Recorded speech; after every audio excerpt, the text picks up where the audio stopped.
Summary of Gone Girl by Gillian Flynn. On the hot morning of his 5th wedding anniversary, Nick Dunn goes to the bar he owns with his twin sister, Go, in their city of Carthage, Missouri.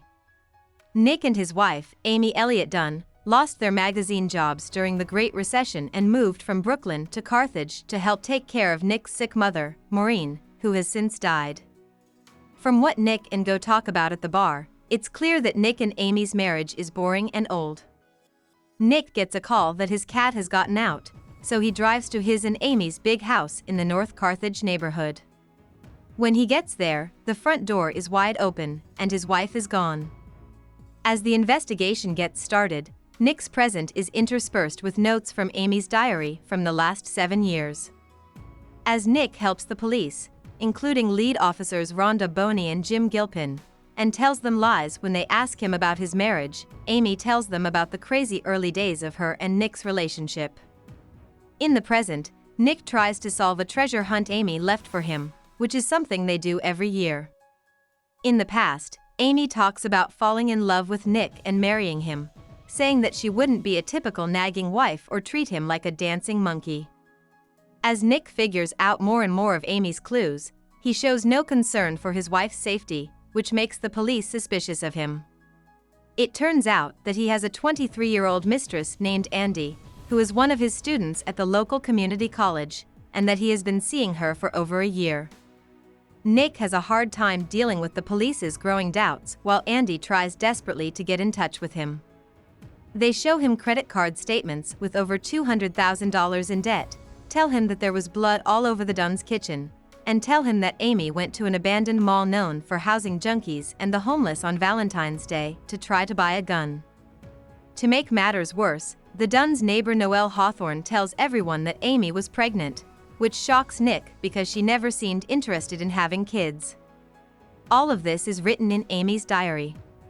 She says that she felt dangerous around Nick after he started using her for sex, but he pushed her when she told him she wanted to have a child. Amy's diary notes end on a sad note: "This man might kill me." At the same time, Nick calls Tanner Bolt, a famous defense attorney who is known for getting guilty husbands off the hook. After flying to New York for a short time to get Tanner's help, Nick works out the last of Amy's confusing, rhyming treasure hunt hints on the plane back home. Frightened, he runs over to Go's house to check out the woodshed at the back of her property that Amy's hint mentioned. When he opens the doors, he finds expensive luxury items like electronics, golf clubs, and clothes, as well as a stash of violent porn. On top of all the things I bought with my credit card is a shiny gift wrapped in silver paper. Amy takes over the story and says that she is so much happier now that she is dead. Amy has spent almost a whole year getting to know how the cops work in making plans for her own disappearance. She planned everything from start to finish in order to frame Nick for her murder and send him to prison for having an affair with Andy. Amy thinks that Nick has slowly killed her soul over the course of their marriage, and that this is a serious crime that deserves a harsh sentence. Amy finds out that the accusations of abuse and rape she made against Nick in her fake, hastily written diary were not true. She also finds out that she was never pregnant and used a sample of Noelle's pee to make it look like she was pregnant on her own medical record. Amy is sure that she has left enough proof against Nick to put him in jail. However, as she heads to the Ozarks to hide, she is ready to call and leave private tips to move the investigation in the right direction if that is what it takes. She plans to kill herself on the Mississippi in a few months and make sure that her body washes up as the last piece of proof to get Nick the death sentence in Missouri, which has it. Back in Carthage, Nick tells Go that Amy is setting him up and shows her what's in the woodshed as proof. Together, they bring the gift inside and open it. Inside, they find an old pair of Punch and Judy dolls. The puppet's handle is missing, and a string is holding a baby doll to her belly. As Go looks into the meaning of Punch and Judy dolls, she finds out that, in their violent routine, Punch often kills Judy and their child. Nick breaks up with Andy, but she is upset, and Nick is scared that word will soon get out about their affair. Amy, on the other hand, moves into a long-term hotel in the Ozarks. she meets her neighbors, Jeff, a fisherman with a bad reputation, and Greta, a young woman with a split lip. Amy spends all of her free time watching news reports about her own disappearance. She loves how the reporters question Nick's innocence and praise Amy as a beautiful, smart, and loyal wife. Nick, Tanner, and go work out in Carthage that at each stop on the treasure hunt, Amy has left something that proves she did something wrong. Nick's father's house is the only place where they haven't found any clues. Bill lives in a nearby care home because he has Alzheimer's and can't live alone. Nick starts calling people from Amy's past who she told him had hurt her in some way and tries to find out what happened. Hillary Handy, who is accused of stalking Amy in high school, tells Nick that Amy planned the whole thing after Hillary started flirting with a boy Amy liked. Tommy O'Hara, who is charged with raping Amy, says that when Amy found out he was seeing someone else, she went to his apartment, tied restraints to his bed, and told him to have rough sex with her. She then gave the police proof that she had been raped. Nick starts to really worry about his own life. He goes to a bar downtown to drink, and a cute female reporter walks up to him and asks if she can record some questions. Nick agrees to do the interview, and he uses the chance to tell his wife exactly what she wants to hear. He does this because he knows Amy is out there listening. In the Ozarks, Jeff and Greta catch a look of Amy's money pouch, which she always wears around her waist under her clothes. She starts to feel scared and thinks about leaving. Before leaving the hotel, she goes to the library to find out what's going on in the world. There, she learns that an interview with Nick has gone viral. Nick says in the interview that he let Amy down. He talks about his wife in a way that shows how much he loves her and begs for her safe return. Amy is smitten and not sure if she should stick to her original plan. When Amy goes back to her bedroom to pack up, Jeff and Greta barge in, beat her up, rob her, and leave her with only a few quarters. Back in Carthage, Nick's popularity is going through the roof, and he is getting ready for an even bigger TV talk with the famous Sharon Schieber. While this is going on, Amy chooses to call Desi Collins, an ex-boyfriend who lives in St. Louis. Amy and Desi dated in boarding school, and Amy spread reports that Desi was stalking her and even tried to kill himself in her dorm room after they broke up. Amy runs into Desi at a casino on the Mississippi. He has been longing for her for years and offers to hide her at his expensive lake house. Amy is leaving the casino with Desi when she walks by a TV and sees Andy giving a press statement where she tells the truth about her relationship with Nick. Nick gives another interview in which he whimpers and begs for his wife's safe return. He is still upset that the press has found out about Andy. When the team gets back to Carthage, they feel like they've won and are excited for the interview to air the next night. But when they get back to Go's house, they're met by Boney, who has an order to search Go's woodshed thanks to a tip from an unnamed source. After searching the woodshed, Boney and Gilpin bring Nick and Tanner to the station to be questioned.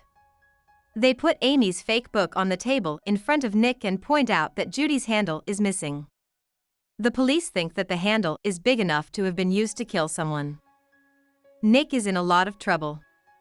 When Desi and Amy get to the lake house, Desi gives Amy a tour. As Desi shows Amy around, Amy gets the feeling that he has been arranging and taking care of the place for years to make it just the way she likes it, waiting for her to come back. That night, they watch the Sharon Schieber interview together, and Amy is blown away by how honest Nick is in his answers. She decides she has to find a way to get home to him. Nick sits around in his and Amy's house in Carthage for days, knowing that the police will soon come to arrest him. He starts to have awful ideas about killing Amy. After a few days, the police find the handle, which has a little bit of Amy's blood on it, and make Nick an official arrest. Amy, on the other hand, understands that she is stuck at Desi's because he is limiting her food intake to make her lose weight and keeps telling her that if she ever leaves the house, he will call the police out of concern. Amy starts to think of a way to get away. One night, she finally lets Desi have sex with her, and she tells him to be rough. After they make love, she makes him a drink with something extra in it. When he falls asleep, she gets to work. Nick is out on bond while he waits to go to court 40 days after Amy went missing. One afternoon, the doorbell rings, and a bloody Amy is standing at the door. She jumps into Nick's arms as the cameras flash. Nick hugs her, but before he pulls her inside, he says "you fucking bitch" in her ear. In the safety of their home, Amy puts on a crazy smile and tells Nick a long story about how 40 days ago, Desi showed up at the house, hit her with the punch and Judy handle she was trying to fix in time for the anniversary, and took her away. She says that Desi has held her hostage for more than a month. Nick doesn't believe what Amy says. The doctors confirm that Amy was raped, and she tells them that she cut Desi's throat to get away from him. The cops go to St. Louis to look for Desi's body, and Boney and Gilpin talk to Amy about what happened when she was taken. Boney tries to find flaws in Amy's story, but Amy has thought of everything and has everything ready. Back at home, Amy takes Nick's clothes off to make sure he isn't wearing a wire. She then gets him into the shower, where she tells him the whole truth and asks him to say how brilliant she is. Nick tells her that he no longer wants to live with her, but Amy tells Nick that if he leaves her, she can still make very bad things happen to him. That night, Nick calls Tanner to tell him what's going on, but Amy overhears and comes downstairs to stop the call. Nick begs Amy to let him go, and as he does, the two of them get into a terrible fight. Nick almost kills Amy with his hands before he sees that he doesn't know who he would be without her. He lets her go and starts crying. As time goes on, Amy sees that she needs to take another precaution to keep Nick in line. Amy is glad that she can finally tell her own story the way she wants to now that she has her own book deal. Amy doesn't know, though, that Nick is meeting with Go and Boney behind her back to try to build a case against her. Boney can't do anything, but she thinks it's only a matter of time until Amy gives them something they can use. Nick's father died that fall, and he turned to his wife for comfort, which surprised him. When he realized he was playing Amy's game and falling into her trap, he was desperate to get out, so he started writing his own story. Amy knows what Nick is doing, but she can't get into his PC to see what he's been working on. Nick has finally finished the book 5 months after Amy came back. He puts his things in a bag, gives Amy the book, and tells her he's going. In return, Amy gives Nick a good pregnancy test. Nick finds out that Amy got pregnant by using a sample of his sperm that had been kept at a local fertility clinic for years after they tried and failed to have a child. Nick finally gives in and accepts that he has been outplayed. The loss of his father has made him want to be a good father to his own child. Nick throws away the work and realizes that he and Amy are perfect for each other. Without Amy, his forever antagonist, he would not be the person he is today. Amy wants to have the last word, so she writes one last letter. She has been home for almost a year, and her baby is due tomorrow, which is also the 6th anniversary of her marriage to Nick. Amy writes that Nick was touching her hair this morning. She asked him why he was always so nice to her. He told her that every morning, she has to wake up and be herself. Amy is upset and confused, and she can't get Nick's words out of her mind. About the author. Gillian Flynn was born and grew up in the Missouri city of Kansas City. Flynn's parents were both professors, and when she was young, she was shy and hid in the world of books and writing. After getting degrees from the University of Kansas and the prestigious Northwestern University, Flynn worked for many years as a writer and TV critic while writing her own stories in her free time. Sharp Objects, her first book, was a big hit with critics and helped establish Flynn as a major voice in the world of literature. The themes and ideas she wrote about in her first book, violence, abuse, secrets, and lies, and the false idea of the innately good woman, made her third book, Gone Girl, a riotous hit and a real literary success. The book sold 2 million copies in its first year, and it has since been translated into 40 languages, turned into a big-budget movie, and been called one of the most shocking books ever written. Flynn lives with her husband and 2 kids in Chicago.